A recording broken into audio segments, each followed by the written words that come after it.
Hello everyone, welcome to my channel friend. I hope आप सब अच्छे होंगे, अपनी पढ़ाई को अच्छे से कर रहे होंगे।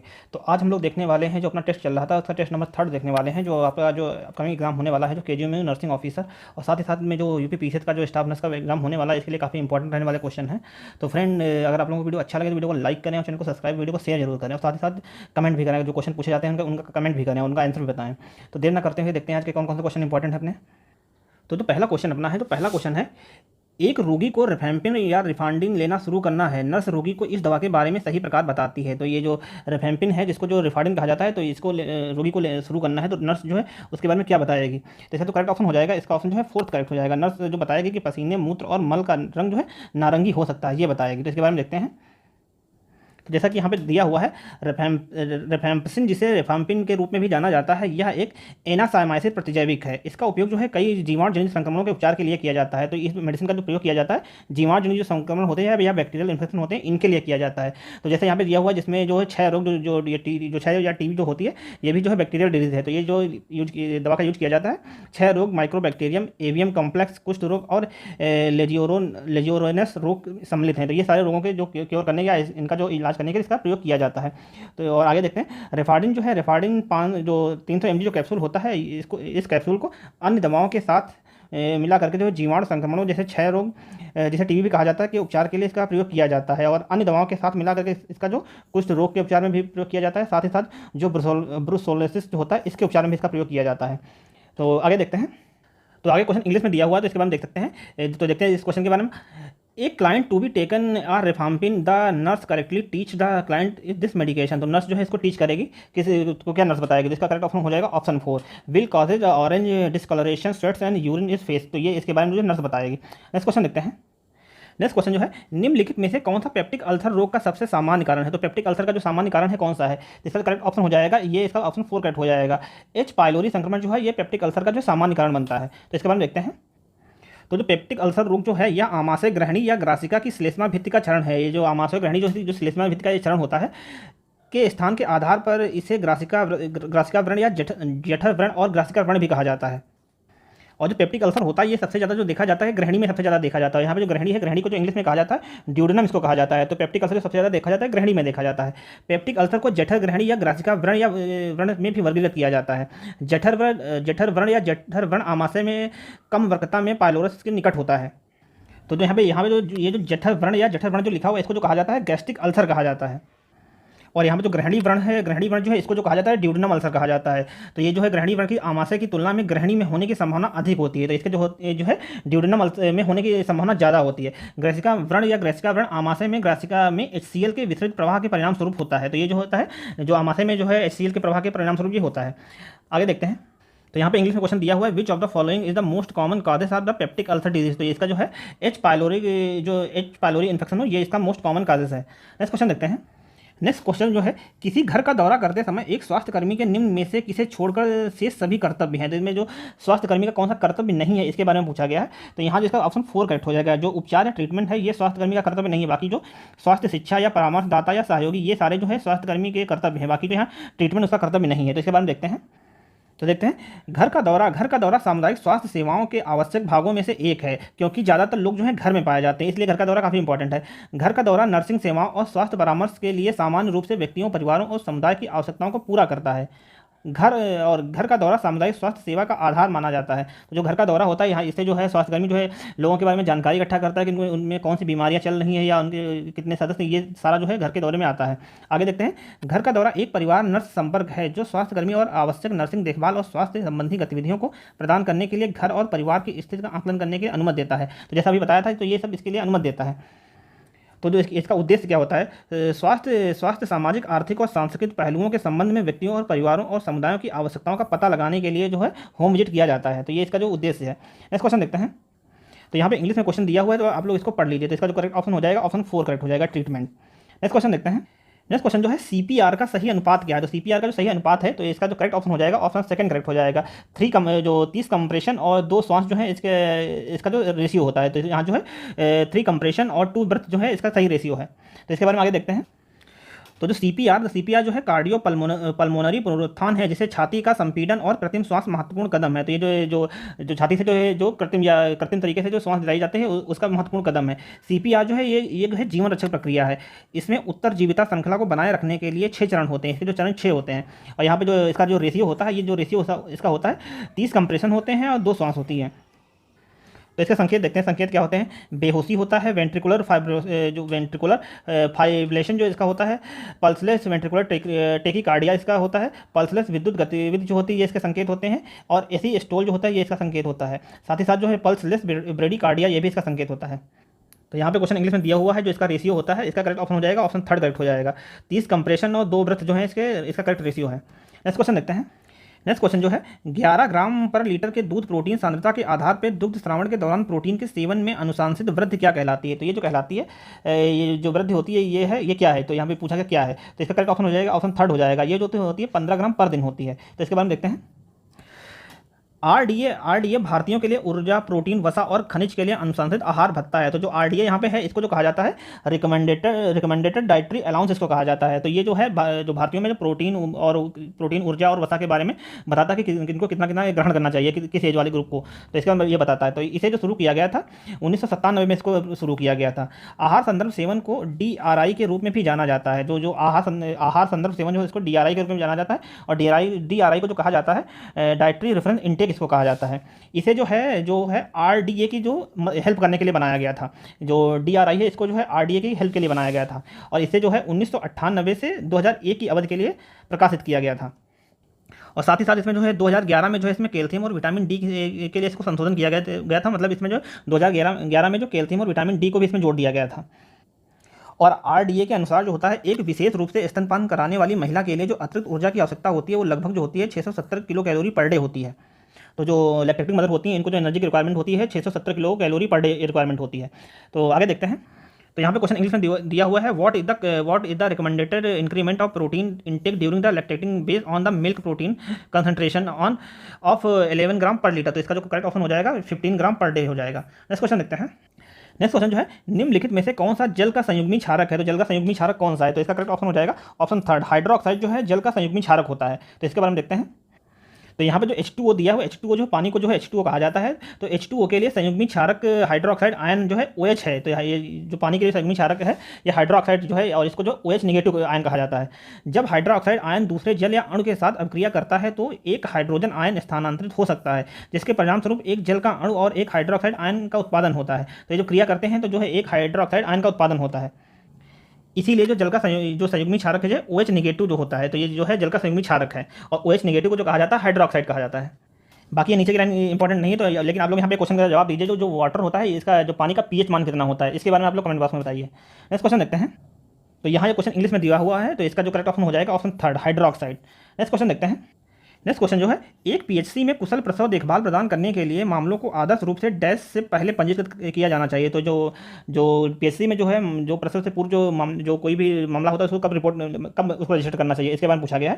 तो इसका जो करेक्ट ऑप्शन हो जाएगा, इसका ऑप्शन सेकंड करेक्ट हो जाएगा, 12 सप्ताह पहले जो है पंजीकृत करना चाहिए। तो इसके बारे में देखते हैं। तो देखते हैं जो प्रसव पूर्व देखभाल, यह माँ और बच्चे दोनों के लिए सर्वोत्तम संभव परिणाम प्राप्त करने के उद्देश्य से गर्भावस्था के दौरान माँ और भ्रूण का नैदानिक मूल्यांकन होता है। तो जो प्रसव पूर्व देखभाल जो होती है ये माँ और बच्चे का जो नैदानिक मूल्यांकन करना होता है ये होता है। और PHC में प्रभावी प्रसव पूर्व देखभाल प्रदान करने के लिए आदर्श रूप से मामले को जो है 12 सप्ताह से पहले पंजीकृत किया जाना चाहिए। तो इसको PHC में जो पंजीकृत करना चाहिए 12 सप्ताह से पहले करना चाहिए। तो आगे इंग्लिश में क्वेश्चन देखते हैं। तो यहाँ पे इंग्लिश में क्वेश्चन दिया हुआ है, to provide the effective antenatal care in a PHC case should be ideally to registered before. तो इसको जो किया जाए 12 वीक पहले भी इसको रजिस्टर करना चाहिए। तो इसका ऑप्शन सेकंड करेक्ट हो जाएगा। नेक्स्ट क्वेश्चन देखते हैं। नेक्स्ट क्वेश्चन जो है, वायु का वह आयतन क्या कहलाता है जो सामान्य ज्वारीय आयतन के उच्चावास के बाद बलपूर्वक बाहर निकाला जाता है? तो इसको क्या कहते हैं? तो इसका जो करेक्ट ऑप्शन हो जाएगा, इसका करेक्ट ऑप्शन हो जाएगा निःश्वास सुरक्षित आयतन कहा जाता है। तो इसको जो इंग्लिश में कहा जाता है ERC का जो फुल फॉर्म होता है एक्सपायरेटरी रिजर्व वॉल्यूम इसको कहा जाता है। तो इसके बारे में देखते हैं। तो बच्चों यहाँ पे क्वेश्चन जो इंग्लिश में दिया हुआ है, इंग्लिश में क्वेश्चन पढ़ने में यहाँ पे आसान होगा क्योंकि वहाँ पे जो हिंदी है काफ़ी टफ लिखी हुई है। तो इंग्लिश में क्वेश्चन पढ़ते हैं। The volume of air that can be exalt forcibly after exalt of normal tidal volume. तो इसको क्या कहा जाता है? तो इसको जो कहा जाता है इसका करेक्ट ऑप्शन हो जाएगा एक्सपायरेटरी रिजर्व वॉल्यूम इसको कहा जाता है। तो इसके बारे में देखते हैं। तो यहाँ पे जो दिया हुआ है, alveoli are the side of the gas exchange in the lungs. तो जो लंग्स में जो गैस का एक्सचेंज जो गैसें एक्सचेंज होती हैं ये एल्वोलाई के द्वारा होती हैं, और इसको हिंदी में जो कुपिकाएँ कहा जाता है। The wall of the alveoli are the link with the simple sequential epithelial cell known as the alveolar cell. तो जो एल्वोलाई होती हैं दो टाइप की होती हैं। तो जो फर्स्ट टाइप की जो होती हैं, तो ये जो होती हैं एल्वोलाइवर सेल 95% जो होती हैं सीक्वेंसमोनियस एंड एक्सट्रीमली इन थिन होती हैं। They are involve in the gas exchange. तो ये जो है गैसों के आदान प्रदान में जो इन्वॉल्व होती हैं। और टाइप सेकंड जो होती हैं ये एल्वोलाइवर सेल जो 5% जो होती हैं ग्रेनुलर होती हैं, मतलब कणिका में होती हैं, और रफली क्यूबॉइडल होती हैं, और ये जो है सिक्रेट करती हैं सरफेट पे जो है जो श्रावण करती हैं। आगे देखते हैं। तो आगे जो क्वेश्चन में जो ऑप्शन दिए हुए जो करेक्ट ऑप्शन था ये करेक्ट ऑप्शन ये फर्स्ट था। तो इसके बारे में देखते हैं। जो ERC जो होता है तो इसके बारे में देखते हैं। तो यहाँ पे इसका जो एक्सप्लेनेशन दिया हुआ है, तो आप लोग वीडियो रोक करके इसके बारे में पढ़ सकते हैं, इन सभी के बारे में पढ़ सकते हैं। और यहाँ पे काफ़ी इंपॉर्टेंट है इनका जो नॉर्मल वॉल्यूम है, ये हर चीज़ मतलब सबका काफ़ी इंपॉर्टेंट कभी क्वेश्चन यहाँ से बनता है कि एक्सपायरेटरी रिजर्व वॉल्यूम में जो वॉल्यूम कितना होता है, साथ ही साथ जो इंस्पायरेटरी रिजर्व वॉल्यूम कितना होता है इसके बारे में पूछा जाता है, और साथ ही साथ जो यहाँ पे टाइटल वॉल्यूम है इन सभी के बारे में जो क्वेश्चन पूछा जाता है। तो आप लोग वीडियो रोक करके इसके बारे में देख सकते हैं कि किसमें क्या क्या बताया गया है, तो इसको आप लोग देख सकते हैं। नेक्स्ट क्वेश्चन देखते हैं। नेक्स्ट क्वेश्चन जो है, निम्नलिखित में से कौन सा विषाणु कार्पोसी सार्कोमा से संबंधित है। तो कौन सा जो विषाणु है जो है कार्पोसी सार्कोमा से संबंधित है, इसका जो करेक्ट ऑप्शन हो जाएगा ऑप्शन थर्ड, जो EBV जो है जो विषाणु है ये जो है कार्पोसी सार्कोमा से संबंधित। तो इसके बारे में देखते हैं।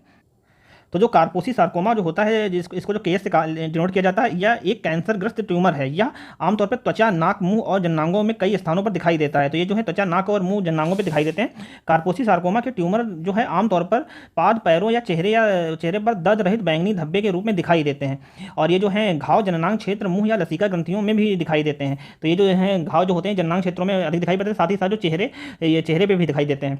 आगे देखते हैं इसके बारे में। गंभीर कार्पोसी सार्कोमा में पाचन तंत्र और फेफड़े में घाव विकसित हो जाते हैं। जब ये सीवियर कंडीशन में होता है तो जो पाचन तंत्र और जो फेफड़े हैं इनमें जो है घाव हो जाते हैं, इस वजह से। कार्पोसी सार्कोमा सबसे अधिक बार लोगों के लिए निम्नलिखित समूह में प्रकट होते हैं। तो जो कार्पोसी सार्कोमा होता है ये सबसे ज़्यादा जो कि लोगों में देखा जाता है, तो ये उन लोगों में देखा जाता है जिन लोगों में जो है एड्स और HIV होता है, उनमें देखा जाता है। साथ ही साथ जिनकी जो है इम्यूनिटी कम होती है या जो प्रतिरक्षा निरोधक दवाएं जो लेते हैं उनमें सबसे ज़्यादा देखा जाता है कार्पोसी सार्कोमा। तो आगे क्वेश्चन को जो इंग्लिश में देखते हैं। तो यहाँ पे क्वेश्चन दिया हुआ है जो इंग्लिश में दिया हुआ है, which of the following virus is related to Kaposi sarcoma. तो ये जो वायरस रिलेटेड है इससे EBV वायरस जो इससे संबंधित है। नेक्स्ट क्वेश्चन देखते हैं। नेक्स्ट क्वेश्चन जो है, ग्राम स्वास्थ्य नर्स द्वारा घर पर पल्स पोलियो का वैक्सीन दिया जाना निम्नलिखित में से किस प्रकार का उदाहरण है। तो जो गांव में जो नर्स होती हैं इनके द्वारा जो पल्स पोलियो की वैक्सीन जो घर घर जाकर के दी जाती है, ये तो ये किस प्रकार का उदाहरण है। तो ये जो है जो वैक्सीन दी जाती है इसका करेक्ट ऑप्शन हो जाएगा थर्ड करेक्ट हो जाएगा, विशिष्ट सुरक्षा या स्पेसिफिक प्रोटेक्शन जो है। क्योंकि ये स्पेसिफिक प्रोटेक्शन इसलिए है क्योंकि यहाँ पे जो पल्स पोलियो को ही टारगेट करके जो है उसकी वैक्सीन दी जा रही है, तो ये है विशिष्ट सुरक्षा। तो इसके बारे में आगे देखते हैं। तो देखते हैं रोकथाम क्या होता है। रोकथाम में स्वास्थ्य के लिए जोखिम या खतरों को कम करने के उद्देश्य से हस्तक्षेप के रूप में की जाने वाली गतिविधियों की एक विस्तृत श्रृंखला शामिल है। तो इसको जो है रोकथाम कहा जाता है। रोकथाम का स्तर जो होता है, ये जो इसका जो लेवल होता है प्रारंभिक स्तर होता है, प्रारंभिक और प्राथमिक, साथ ही साथ द्वितीयक और तृतीयक जो है इसके जो स्तर होते हैं रोकथाम के। प्रारंभिक रोकथाम जो होती है जोखिम कारकों के विकास की जो रोकथाम होती है। प्रारंभिक जो रोकथाम होती है, अगर कोई जोखिम स्टार्ट हो रहा है तो उसको इनिशियल फेज पे इसको खत्म कर देना, तो ये होती है प्राथमिक या प्रारंभिक देखभाल। साथ ही साथ आगे देखते हैं हस्तक्षेप की विशिष्ट विधि जो होती है व्यक्तिगत हो सकती है, और ये सामूहिक शिक्षा और जो है बाल्यावस्था में जीवन शैली के जो अनुकूल बनाना, ये इसके जो विधियां हो सकती हैं। आगे देखते हैं। आगे जो क्वेश्चन इंग्लिश में दिया हुआ है उसको देखते हैं। तो ये जो इंग्लिश क्वेश्चन दिया हुआ है तो आप लोग इसको पढ़ सकते हैं। और तो इसका जो करेक्ट ऑप्शन हो जाएगा, इसका ऑप्शन जो है थर्ड करेक्ट हो जाएगा, स्पेसिफिक प्रोटेक्शन के लिए दिया जाता है। नेक्स्ट क्वेश्चन देखते हैं। नेक्स्ट क्वेश्चन जो है, किस प्रकार की पट्टी 3 पारंपरिक पट्टियों में सबसे कम बहुउपयोगी है और संपीड़न प्रदान करती है। इसका उपयोग घुटने और कोहनी के जोड़ों को स्थिर करने, सहारा देने के लिए किया जा सकता है। तो कौन सी पट्टी होती है, कौन सी बैंडेज होती है। तो इसका तो करेक्ट ऑप्शन हो जाएगा ऑप्शन 4 करेक्ट हो जाएगा। ये जो होती है ट्यूबुलर पट्टी है, जो ट्यूबुलर बैंडेज होती है, इसका प्रयोग किया जाता है। तो आगे देखते हैं इसके बारे में।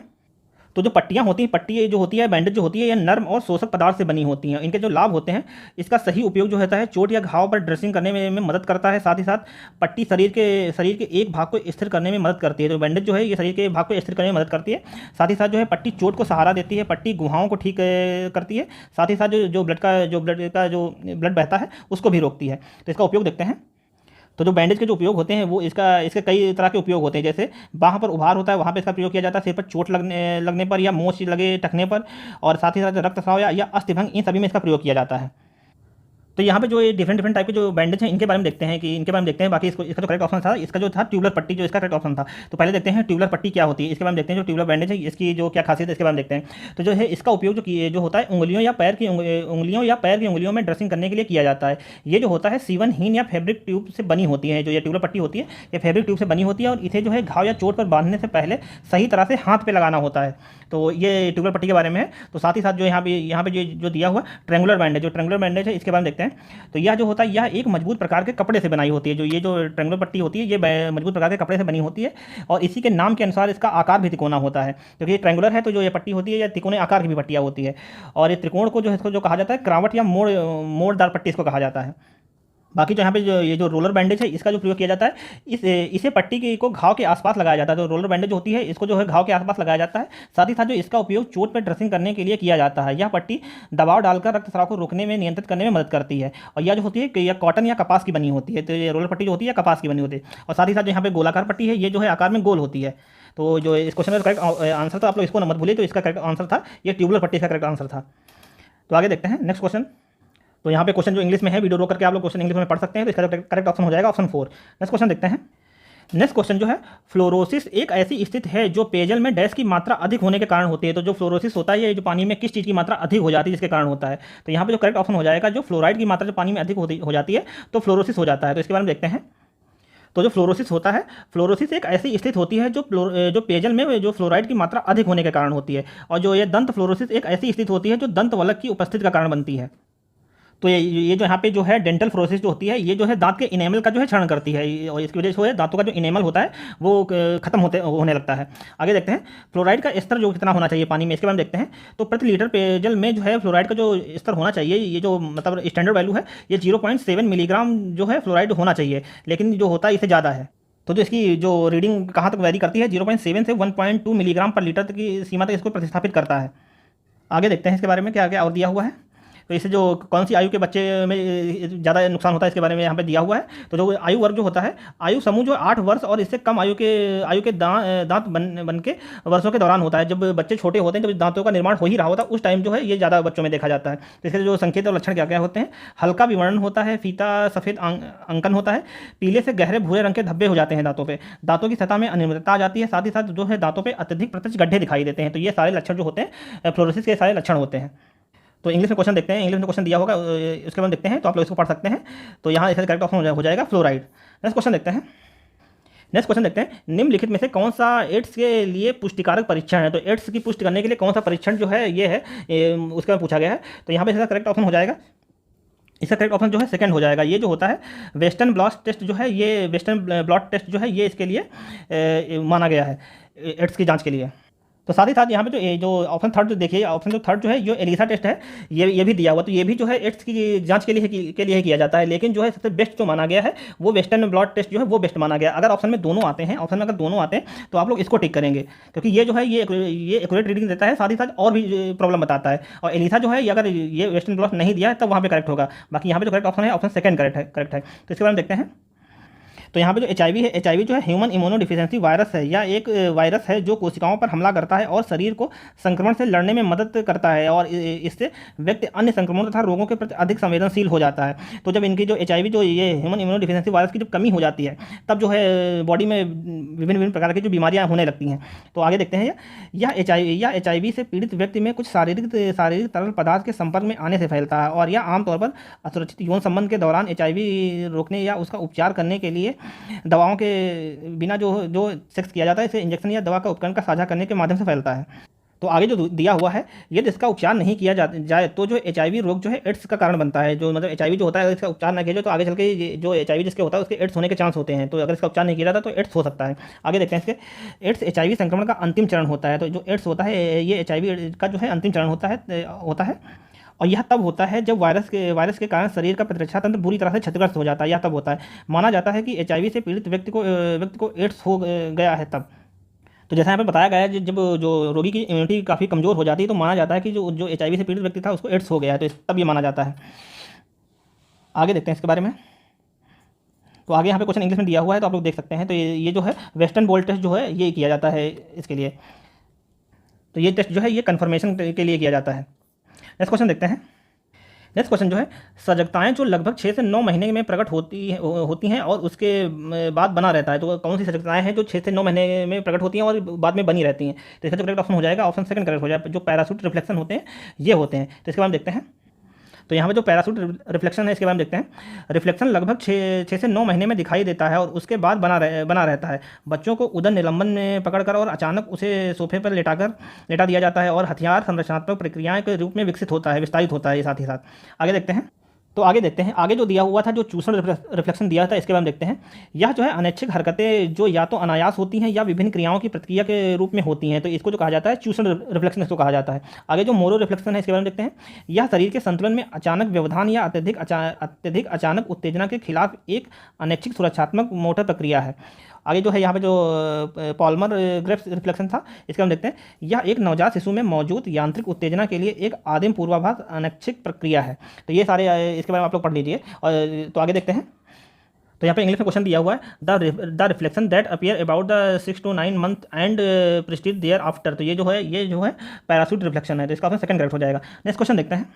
नेक्स्ट क्वेश्चन जो है, 18 वर्ष और उससे अधिक आयु के वयस्कों के लिए सामान्य प्रकुंचन रक्तचाप जो है -HgMM होता है, तो ये कितना होता है? तो ये जो होता है 18 वर्ष से जो अधिक के जो वयस्क होते हैं इनके लिए जो होता है ये 120 से कम होता है। तो इसके बारे में देखते हैं।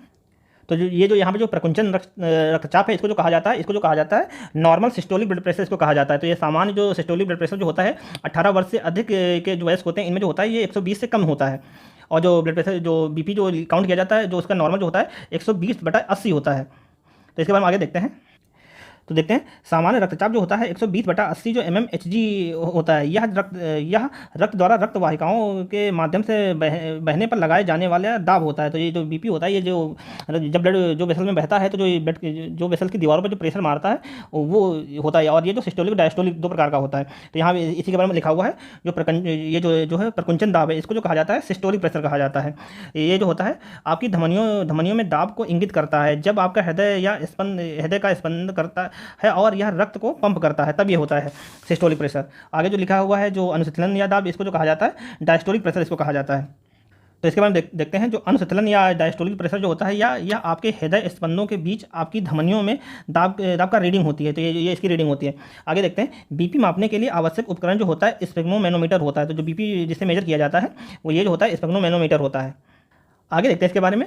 जो BP मापते समय जो सुनाई देने वाली ध्वनि को जो ध्वनि होती है जब BP मेजर किया जाता है तो जो आवाज़ सुनाई पड़ती है इस जो आवाज़ को जो कहा जाता है कोरोट कॉप ध्वनि इसको कहा जाता है। तो काफ़ी इंपॉर्टेंट है। तो ये जो ध्वनि जो कहा जाता है इसको जो कहा जाता है कोरोट कॉप इसको कहा जाता है। और जो स्पंदन दाब होता है स्पंदन दाब या इसको जो कहा जाता है पल्स प्रेशर इसको कहा जाता है। तो ये जो होती है 30 से 50 mmHg होती है। तो ये जो पल्स दाब होता है 30 से 50 mmHg होता है। तो जो यहाँ पे जो स्पंदन दाब होता है स्पंदन दाब जो होता है ये प्रकुंचन के बराबर होता है और अनुशीतलन के भी अनुशीतलन के जो माइनस करके जो निकाला जाता है। मतलब जो स्पंदन दाब होता है स्पंदन दाब जो होता है BP माइनस अनुशीतलन BP इसको जो माइनस करते हैं तब ये आता है। जो सिस्टोलिक और डायस्टोलिक के बीच का जो डिफरेंस होता है उसमें जो वो होता है उसको जो कहा जाता है पल्स प्रेशर कहा जाता है। आगे देखते हैं। तो यहाँ पे इंग्लिश में क्वेश्चन दिया हुआ है, normal systolic blood pressure for the adult age 18 year और ओल्डर। तो ये जो होता है लेस देन जो होता है 120 होता है। नेक्स्ट क्वेश्चन देखते हैं। नेक्स्ट क्वेश्चन जो है, नर्स एक अज्ञात ओपियोइक अतिमान वाले रोगी को नालोक्सोन हाइड्रोक्लोराइड जिसको जो कहा जाता है नॉर्कॉन कहा जाता है देने वाली है। उस समय निम्नलिखित में से कौन सा उपकरण बिस्तर के निकट आसानी से उपलब्ध होना चाहिए? तो ये कौन सा जो उपकरण होना चाहिए? इसका जो करेक्ट ऑप्शन हो जाएगा ऑप्शन थर्ड जो होना चाहिए रेसिस्टेरर जो उपकरण है ये जो है रोगी के बिस्तर के नज़दीक होना चाहिए। तो इसके बारे में देखते हैं आगे। तो ये जो नालोक्सोन एक औषधि है जिसे जो है खाद्य एवं औषध प्रशासन जो है FDI द्वारा अनुमोदित किया गया है और जिसे जो है तेजी से ओपियोइक अतिमान को पूर्णतया बदलने के लिए बनाया गया है। यह एक ओपियोइक विरोधी है जिसका अर्थ होता है यह होता है कि ओपियोइक जो होती है ग्रहियों को बांधता है और हेरोइन मॉर्फिन और ऑक्सीकोडोन जैसे अन्य ओपियोइक के प्रभावों को जो पूर्णतया बदलकर अवरुद्ध कर सकता है। आगे देखते हैं। तो आगे जो ये क्वेश्चन इंग्लिश में दिया हुआ है तो इसका जो आप लोग पढ़ सकते हैं वीडियो को रोक करके। तो इसका जो करेक्ट ऑप्शन हो जाएगा ऑप्शन थर्ड इसका करेक्ट ऑप्शन हो जाएगा। नेक्स्ट क्वेश्चन देखते हैं। नेक्स्ट क्वेश्चन जो है, पार्किंसन रोग के निम्नलिखित प्राथमिक लक्षण है सिवाय के जो। तो पार्किंसन रोग के जो कौन सा लक्षण नहीं है इसके बारे में पूछा गया क्योंकि यहाँ एक्सेप्ट पूछा गया कि कौन सा लक्षण नहीं है। तो यह जो मोतियाबिंद जो है ये पार्किंसन से संबंधित नहीं है। बाकी जो हाथ पैरों में कंपन, अंगों और धड़ में अकड़न, साथ ही साथ जो है गति की सुस्ती और पोस्टुरल अस्थिरता ये जो है पार्किंसन के जो है लक्षण है। तो यहाँ पे जो लक्षण नहीं है मोतियाबिंद। तो आगे देखते हैं इसके बारे में। तो जो पार्किंसन रोग होता है, पार्किंसन रोग जो है तंत्र का एक विकार है जो मुख्य रूप से जो है शारीरिक गति को प्रभावित करता है। साथ ही साथ जो है महिलाओं की तुलना में पुरुष में जो अधिक प्रभावित होता है। जो पार्किंसन रोग जो होता है फीमेल में कम होता है, पुरुषों में अधिक होता है। पार्किंसन के जो है 4 प्रमुख लक्षण होते हैं, तो देखते हैं इसके बारे में। तो जो हाथ पैर या जबड़े या सिर में कंपन होना, साथ ही साथ मांसपेशियों में अकड़न, जहाँ पेशियां लंबे समय तक सिकुड़ी रहती हैं तो वहाँ पर जो अकड़न हो जाती है। साथ ही साथ गति धीमी होना, ये भी इसका लक्षण होता है। साथ ही साथ जो दोषपूर्ण संतुलन और समन्वय कभी कभी गिरने का कारण बनता है, क्योंकि जो है जो बॉडी का जो संतुलन नहीं बनता है, जिससे जो है रोगी जो है गिर पड़ता है। तो ये सारे लक्षण जो है पार्किंसन के लक्षण हैं। आगे देखते हैं। तो यहाँ क्वेश्चन इंग्लिश में दिया हुआ है, following are the primary symptoms of Parkinson disease except. तो कौन सा पार्किंसन का नहीं है जो सिम्टम, तो यहाँ पे जो है कॉर्टेक्स जो मोतियाबिंद है ये इसका लक्षण नहीं है। नेक्स्ट क्वेश्चन देखते हैं। नेक्स्ट क्वेश्चन जो है, डार्वी नख या स्पून नेल जो नाखूनों में अवतल वक्र किसका संकेत होता है। तो जो डार्वी नल इसको जो कहा जाता है, स्पून नेल इसको कहा जाता है, तो ये नाखूनों में अवतल वक्र किसका संकेत है, तो ये संकेत देता है। तो इसका करेक्ट ऑप्शन हो जाएगा ऑप्शन सेकंड। ये जो संकेत देता है आयरन डिफिशियंसी का जो है संकेत देता है। आयरन डिफिशियंसी जो एनीमिया होती है इसका संकेत देता है। तो इसके बाद देखते हैं। तो जो आयरन डिफिशियंसी जो एनीमिया होती है, आयरन की कमी के कारण जो होती है आरबीसी में ऑक्सीजन हीमोग्लोबिन भंडारण प्रभावित होता है और इस प्रकार यह ऑक्सीजन वाहन क्षमता को प्रभावित करता है, क्योंकि जो हीमोग्लोबिन की कमी होती है जिसके जो है आरबीसी जो है ऑक्सीजन को कैरी नहीं कर पाती हैं और ये जो इसमें जो इससे जो प्रभावित हो जाते हैं। साथ ही साथ रक्त हानि सबसे सामान्य रोग का कारण है। जो आयरन डिफिशियंसी एनीमिया है, जब ब्लड की हानि हो जाती है तब ये इसका जो सामान्य कारण है। तो इसमें जो देखा जाता है थकान होती है, जो सांस लेने में जो कष्ट होता है, साथ ही जो धड़कन या स्वेदनाल जो है ये इसमें अंतर देखा जाता है। साथ ही साथ जो चेहरे व हाथ व नाखूनों की सेसमा झिल्ली का पीलापन हो जाता है। तो ये सारे इसके लक्षण होते हैं।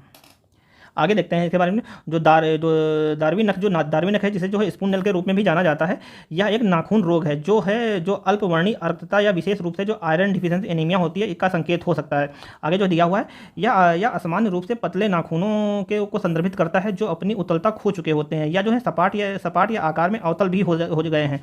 तो ये इसका जो संकेत होता है। आगे देखते हैं।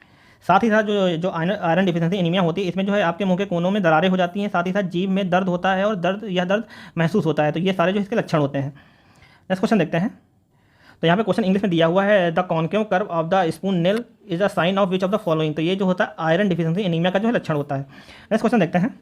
नेक्स्ट क्वेश्चन जो है, अमेरिकन हार्ट एसोसिएशन द्वारा उच्च रक्तचाप वाले रोगियों के लिए प्रतिदिन कितना नमक सेवन करने की सिफारिश की जाती है। तो जो जिनको हाई बीपी की समस्या होती है तो उनको प्रतिदिन कितना जो है सोडियम या नमक का इंटेक लेना चाहिए, इसके बारे में पूछा गया क्वेश्चन में। तो इसका जो करेक्ट ऑप्शन हो जाएगा, उनको जो लेना चाहिए 1500 mg पर डे जो है उनको नमक का सेवन करना चाहिए। तो इसके बारे में देखते हैं।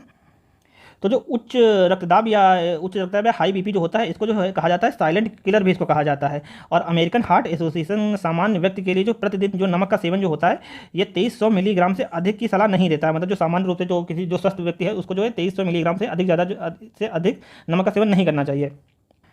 साथ ही साथ जो हाई बीपी या अति तनाव वाले रोगियों के लिए जो है जो आदर्श सीमा जो मानी गई है, ये जो प्रतिदिन जो उनका सेवन करना चाहिए 1500 मिलीग्राम से कम उनको सेवन करना चाहिए।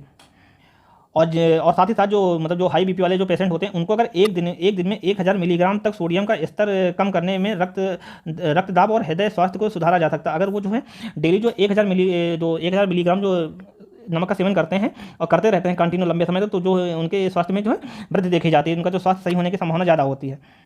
तो आगे देखते हैं इसके बारे में। तो आगे जो दिया हुआ है सोडियम खपत में कारक योगदान। तो सोडियम की खपत में कौन कौन से कारक योगदान देते हैं। तो आयु का अहम रोल रहता है, साथ ही साथ वजन और नस्ल और जातीयता का भी मुख्य रोल रहता है। साथ ही साथ जो लिंग मतलब जेंडर भी काफ़ी इसमें योगदान देता है। साथ ही साथ जो चिकित्सीय समस्याएं जो होती हैं जैसे डीएम या सीकेडी ये भी इसके लिए योगदान करती हैं। आगे देखते हैं। तो यहाँ क्वेश्चन इंग्लिश में दिया हुआ है, how much salt per day is recommended by the American heart association for the patient with the high blood pressure. तो हाई ब्लड प्रेशर वाले को जो अमेरिकन हार्ट एसोसिएशन के द्वारा जो बताया गया है कितनी लिमिट है, तो ये जो है 1500 mg पर डे है। इसके बारे में बताया गया कि इतना सेवन करना चाहिए। आगे देखते हैं। नेक्स्ट क्वेश्चन जो है, भोजन से पोषक तत्व या उपापचय की प्रक्रिया द्वारा प्राप्त होते हैं जो कि डैश को छोड़कर निम्नलिखित चरणों में होता है। तो जो भोजन से पोषक तत्व जो प्राप्त होते हैं, जो उपापचय की जो क्रियाएं होते हैं उनसे जो प्राप्त होता है, तो इसमें कौन सी क्रिया नहीं होती है इसके बारे में पूछा गया है। तो यहाँ जो इसका ऑप्शन 4 करेक्ट हो जाए। जो सामान्यीकरण प्रक्रिया होती है ये जो भोजन के पाचन के टाइम पर नहीं होती, बाकी जब भोजन ग्रहण करते हैं उसके बाद जो हमको एनर्जी प्राप्त होती है, इसमें बहुत से चरण होते हैं। जैसे इसमें पाचन होता है, साथ ही साथ अवशोषण होता है, साथ ही साथ जो स्वांगीकरण, ये सारे जो चरण इसमें आते हैं। बाकी जो नहीं आता है वो सामान्यीकरण इसमें नहीं आता। तो इसी बारे में पूछा गया है। तो इसके बारे में आगे देखते हैं। तो इसके बारे में और देखते हैं। जो यहाँ पे जो पाचन दिया हो, पाचन जो होता है इसको जो कहा जाता है डाइजेशन कहा जाता है इंग्लिश में। और साथ ही साथ जो अवशोषण है ये जो है एब्जॉर्प्शन इसको कहा जाता है। और जो स्वांगीकरण होता है इसको एसिमिलेशन कहा जाता है। तो ये सारे इसमें योगदान करते हैं। यहाँ जो योगदान नहीं करता ये सामान्यीकरण जो होता है, जिसको जो हार्मोनाइजेशन इसको इंग्लिश में कहा जाता है, ये जो है योगदान नहीं करता है। तो इसी के बारे में देखते हैं आगे। तो इसके बारे में देखते हैं। तो जो उपापचय को कोशिकीय क्रिया और एक जीव के जीवन का समर्थन करने के लिए आवश्यक सभी रासायनिक अभिक्रियाओं के योग के रूप में जो परिभाषित किया गया है। तो यहाँ जो उपापचय है, उपापचय को जो कहा जाता है इंग्लिश में मेटाबॉलिज्म इसको कहा जाता है। तो ये जो होता है, ये किसी जीव के लिए जो जीवन समर्थन करने के लिए सभी आवश्यक रासायनिक अभिक्रियाओं के योग के रूप में इसको जाना जाता है, उपापचय को। तो इसके और आगे देखते हैं। तो जो उपचय होता है, उपचय जो होता है, ये जो होता है जो बड़े अणुओं को बनाने में सम्मिलित सभी उपापचयी गतिविधियों को शामिल करता है। तो जो उपापचय होता है, ये जो है बड़े अणुओं को बनाने में सम्मिलित होता है, जो सम्मिलित जो है जो मेटाबॉलिक एक्टिविटीज होती हैं उनमें शामिल होता है। और जो अपचयन होता है, अपचयन जो होता है जो आणविक विघटन में सम्मिलित सभी उपापचयी प्रक्रियाओं को संदर्भित करता है। और ये जो होती हैं 2 श्रेणियों में होती है। ये जो है उपचय और उपापचय, जो उपचय और अपचय जो होती है ये 2 श्रेणियों में होता है। इसके अंतर्गत जो है, इसके अंतर्गत उपापचयी को वर्गीकृत किया जाता है। आगे देखते हैं इसके बारे में। तो जो सामान्य तौर पे जो उपचयी प्रक्रियाओं को ऊर्जा की आवश्यकता होती है, तो जो उपचयी प्रक्रियाएं जो सामान्य तौर पे होती हैं, तो इनमें जो ऊर्जा की आवश्यकता होती है, मतलब जो इनमें एनर्जी बाहर से देनी पड़ती है। और जो अपचयी प्रक्रियाएं होती हैं, इनमें जो है एनर्जी जो रिलीज होती है, मतलब उपचयी प्रक्रियाओं में जो होती है एनर्जी देना पड़ता है, जबकि अपचयी प्रक्रियाओं में हमको एनर्जी प्राप्त होती है। आगे जो दिया हुआ है, पदार्थ का परिवहन और ऊर्जा का स्थानांतरण उपापचयी के 2 प्रमुख उद्देश्य हैं। तो पदार्थों का परिवहन करना, साथ ही साथ जो एनर्जी का स्थानांतरण एक जगह से दूसरी जगह करना, ये जो है उपापचयी क्रियाओं के जो मुख्य उद्देश्य होते हैं। आगे जो दिया हुआ है, खाद्य जो है वृहद पोषक तत्वों को कोशिकीय ऊर्जा में परिवर्तित किया जाता है, जिसका उपयोग जो है बाद में कोशिकीय कार्य के लिए किया जाता है। तो ये जो एनर्जी जो बनाई जाती है इसको स्टोर किया जाता है, बाद में इसका जो कोशिकीय कार्यों के इसका प्रयोग किया जाता है। उपापचय वृहद पोषक तत्वों में के पदार्थ को उन पदार्थों में परिवर्तित कर देते हैं जिनका उपयोग कोशिका वृद्धि और पुनरुत्पादन और अपशिष्ट उत्पादों में भी कर सकते हैं। आगे देखते हैं इसके बारे में। तो आगे जो ऑप्शन में तो पाचन दिया, तो पाचन के बारे में देखते हैं। पाचन की प्रक्रिया में कई चरण सम्मिलित होते हैं जो भोजन को उनके घटक भागों में विभाजित करते हैं। तो जो पाचन की प्रक्रिया होती है, इसमें जो भोजन को कई भागों में विभाजित किया जाता है, जो विभाजित करके इनको अलग अलग किया जाता है। जैसे कि यहाँ पर जो स्टार्च होता है, स्टार्च जो होता है ये कार्बोहाइड्रेट होते हैं, साथ ही जो प्रोटीन और लिपिड और बड़ी संख्या में विटामिन, खनिज और अन्य पदार्थ जो हैं सभी भोजन में पाए जाते हैं, और वे सभी विभिन्न प्रकार के रासायनिक, विद्युत और यांत्रिक आबंधों से बंधे होते हैं। आगे जो है पाचन के समय ये आबंध टूट जाते हैं और पदार्थ को उनके अलग अलग भागों में विभाजित करते हैं। तो जो पाचन होता है, तो ये जो सारे जो है कार्बोहाइड्रेट, प्रोटीन, लिपिड होता है, ये इनके जो बंद होते हैं टूट जाते हैं, और ये टूटने के बाद अलग अलग भागों में विभाजित हो जाते हैं। तो आगे देखते हैं जो उपापचय के जो चरण होते हैं, कि चरण जो होते हैं इसके बारे में देखते हैं। तो यहाँ पर जो उपापचय है इसको जो कहा जाता है मेटाबॉलिज्म कहा जाता है। तो इसके जो स्टेप होते हैं, तो इसका जो स्टेप होता है, तो इसका जो पहला स्टेप जो होता है ये होता है अवशोषण। अवशोषण को जो इंग्लिश में कहा जाता है एब्जॉर्प्शन कहा जाता है। ये जो होता है, जो अवशोषण होता है, आंतों से रक्त प्रवाह से में पोषक तत्वों को स्थानांतरित करने की प्रक्रिया होती है। अधिकांश पोषक तत्व छोटी आंत की परत के माध्यम से अवशोषित हो जाते हैं। जो अधिकांश पोषक तत्व होते हैं, क्योंकि जो पूर्ण डाइजेशन होता है वो छोटी आंत में होता है, तो वहीं से जो है पोषक तत्वों को अवशोषित कर लिया जाता है। परंतु जल में घुलनशील पोषक तत्व जो है वसा और वसा में घुलनशील यौगिक जो होते हैं अलग प्रकार से अवशोषित होते हैं, क्योंकि जो और बाकी चीज़ें जो वाटर में घुली होती हैं वो जो है हमारी जब बड़ी आंत में आती है, तो वहाँ जो एल्वेओलाई संरचना होती है उनके द्वारा जो है इनको जो है अवशोषित किया जाता है। सॉरी, जो बड़ी आंतों में जो एल्वेओलाई नहीं होती हैं, विलाई नामक संरचनाएं होती हैं। जो विलाई होती हैं ये छोटी बड़ी आंत में होती हैं, इनके द्वारा जो है वहाँ से जो पानी से एब्जॉर्प्शन किया जाता है। आगे देखते हैं। आगे जो दिया हुआ है उपापचय। उपापचय जो है इसके बारे में देखते हैं।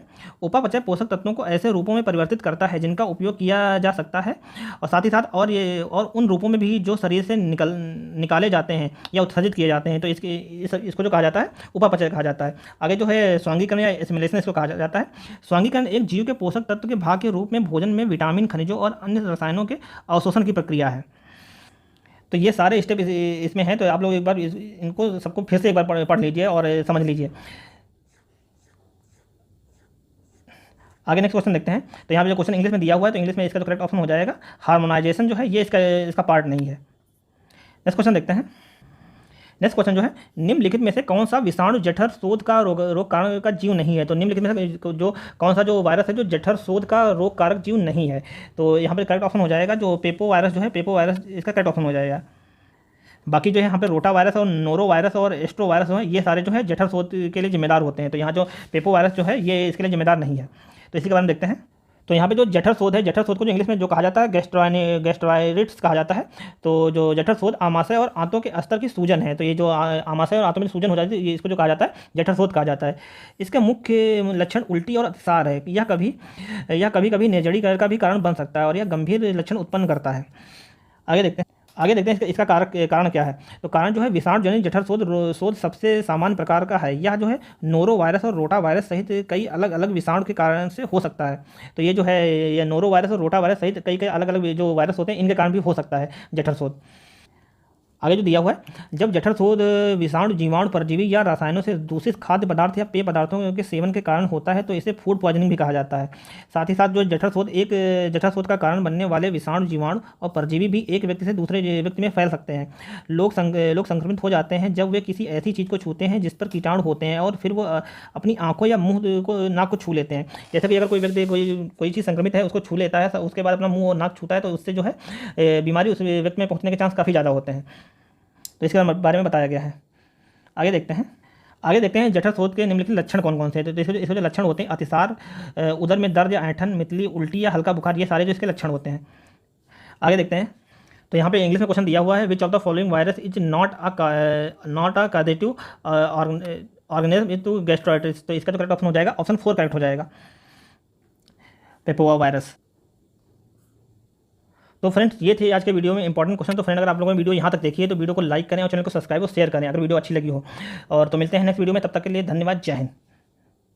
और फ्रेंड, हाँ, इंपॉर्टेंट आप लोगों को एक इंपॉर्टेंट बात बतानी है, क्योंकि आप लोगों के एग्जाम में जो है जीएस का भी पोर्शन है, तो साथ ही साथ अभी मेरे चैनल पे जो जीएस के भी क्वेश्चन डाले जा रहे हैं और साथ ही साथ जो उसमें करंट अफेयर के भी क्वेश्चन डाले जा रहे हैं, तो आप लोग उन वीडियो को भी देख कर अपना रिवीजन कर सकते हैं। और इसी के साथ साथ जो यूपीपीएससी का एग्जाम होने वाला है, इसके लिए भी क्वेश्चन डाले जा रहे हैं, और यूपीपीएससी में जो हिंदी आएगी उसके भी कोई क्वेश्चन डाले जा रहे हैं, तो आप लोग उनको भी देख करके अपना रिवीजन कर सकते हैं। तो मिलते हैं नेक्स्ट वीडियो में, तब तक के लिए धन्यवाद।